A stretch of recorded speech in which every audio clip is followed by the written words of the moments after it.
Derek Toutanfo is a master chocolatier, maître chocolatier, who began his studies at the Montreal Culinary School and continued at the prestigious L'École Le Notre Plaisir in France.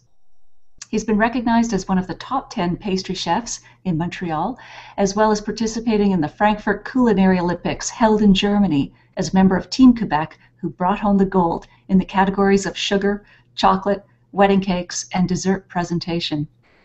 He is formerly the director of the Chocolate Academy of Canada and is now the ambassador for the artisanal producer Chocolaterie Bernard Callebaut and Coco Co, based in Calgary, but available across Canada and the US, and with a few new stores that we're going to mention today. He's here with me to chat about pairing wine with chocolate, especially for Valentine's Day, and other tasty topics. Welcome, Derek. Thank you. Thank you for inviting me. Oh, our pleasure. Now let's start with you.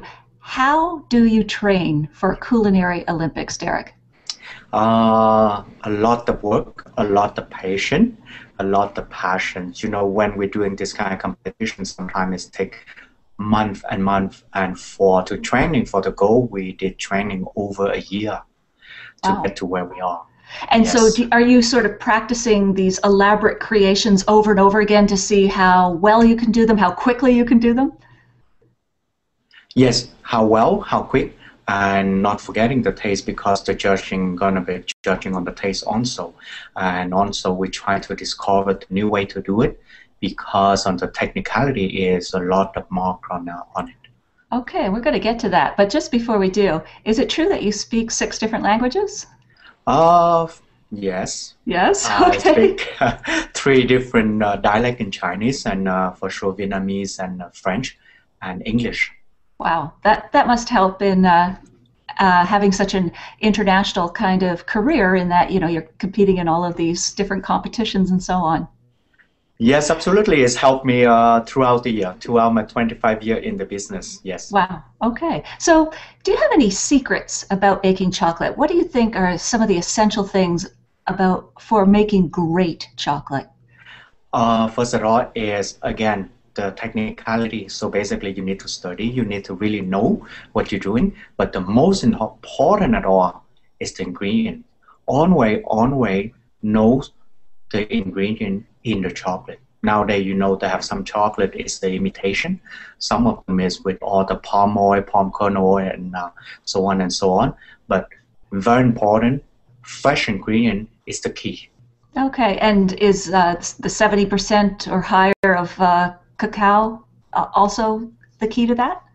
No. Honestly, we heard about the trending talking about dark chocolate, darker is better, but remember, chocolate is an indulgent dessert. So the most important is choose the chocolate you like. Good. Hey, yeah, that's my philosophy when it comes to wine. It's like there's no perfect wine, including when it comes to pairings. It's drink what you like. But okay, so tell me, Derek, about perhaps one of the strangest sort of chocolate sculptures that you've created. Strange. Oh my God. Yes, different is when we do it in '94. Me and my group of pastry chef in Montreal, all the colleagues, and we built it for the 450th anniversary of Montreal, a cake with the sculpture over 2 tons of sugar, and actually it's in the Guinness book in '94. Really? So it's a 2-ton cake. What was kind of the design of it? Well, basically, we built up the Montreal in 4 phases. The first phase with the Indian, and then the second phase when the Christophe Colomb arrived into Canada, and so on to the modern stage of the city. Wow, so you had all these designs on that cake. That must have been something. We'll try to get a picture of that and put it on the blog post with this video. Did I hear correctly that you also created a chocolate statue of U.S. President Obama? Yes, it does. That is when he got for the election, actually. I mean, in New York City for the Salon Chocolat. And at last minute, and the president, my boss at that time, he said to me, "Oh, Obama just just become president. Can you do his face in chocolate?" I said, okay, why not? So we started there in a couple hours and we get things done. Wow. What is the particular challenge in doing a face in chocolate? Doing the face chocolate is the most difficult as the expression The because expression. everyone have that different characteristic, different impression, and when you work with on the paper on your paper picture, it's very difficult to get it as close as possible. That is the challenge. And did people feel that you had captured, that they recognize it was Obama? Yes, everyone go by the stand. They say, "Oh, that's Obama." Okay. Well, then you were successful. Thank you. Tell me about your most memorable experience tasting chocolate. Where were you? What was the chocolate? Who were you with? Uh, wow. Yeah, so many memorable time. Uh, the most important is that that's with one of my instructor, which is my mentor. He retired already. That's the first time basically he introduced me what is good chocolate, and that Okay. is always my memory. Yes, So you remember kind of like a Master Yoda, but for chocolate. exactly. Yes. So tell me, I've been reading a bit about some of the tools you used, and you've mentioned, technique is very important, the technical aspects. So I've read about things like induction burners and ganache frames and guitars and robo coupes. Tell me about some of these interesting tools that you use. What do they do? Well, take first of all, we take RoboCoop. RoboCoop is basically is a food processor for the industrial for manufacture, and what they can do is they can make the ganache in 30 seconds. A ganache is what? A ganache is basically is the center or filling of the chocolate, composed with the cream, butter, chocolate, and some flavor and some sugar, either glucose, corn syrup. So to put everything together, you need to emulsify them. And sometimes you don't have the time to do it properly, and sometimes you cannot use the whisk or a spoon to mix them properly because we're talking here is emulsification. So the RoboCube is coming into helping us emulsify it, and in the speed of lightning, it's 30 seconds. The ganache Wow. is done. Talking about the frame, for sure, piping the chocolate in the industrial is going to become very time consuming. So what we do, we create a chocolate frame. So when we have a chocolate frame, we can put it in and cut them after. So we have the speed to get the chocolate more proportion, more even for the consumer. So no one gonna come, oh, I want the big piece there, or I want that behind the bigger piece in the back. Make sure they are even.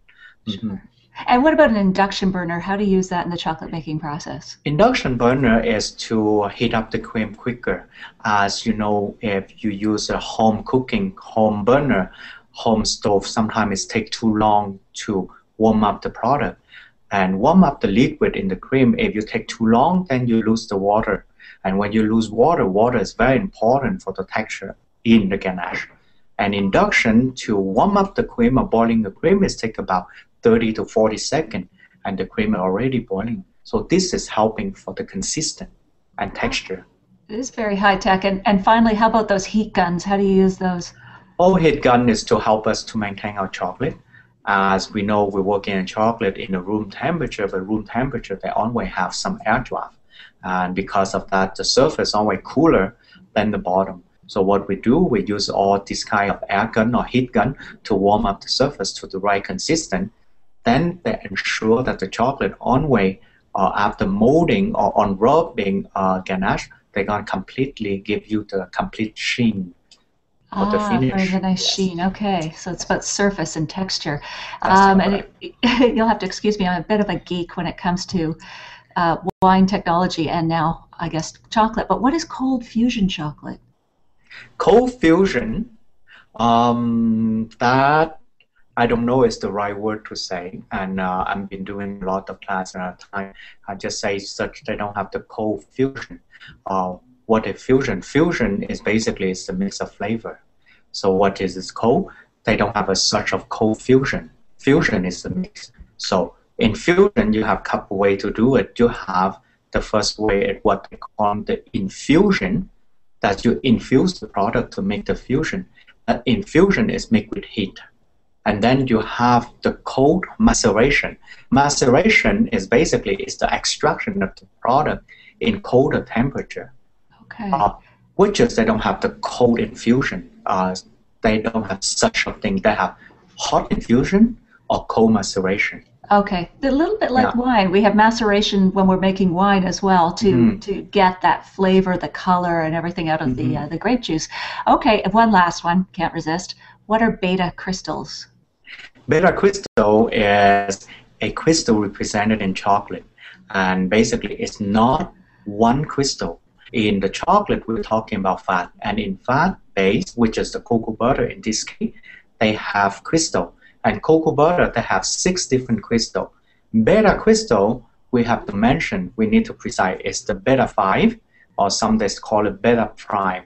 That's the crystal will give you the sheen and the snap on the chocolate. If you don't have the right temperature, you don't have the right agitation, which is movement, and the time to go with it, you will never have the snap and sheen of the chocolate. So it's very important to create the beta 5 or the beta prime. Yeah, I love those terms, snap and sheen. Now, what's snap? Is that as you bite, the crispness of the bite?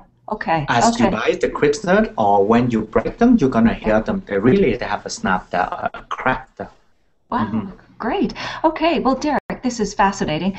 We're going to move in our next part of this conversation. We're going to move off the technical stuff and into you're going to show me some of the things that you've created for Valentine's Day, and we're going to pair them up with a wine you've chosen and one I've chosen.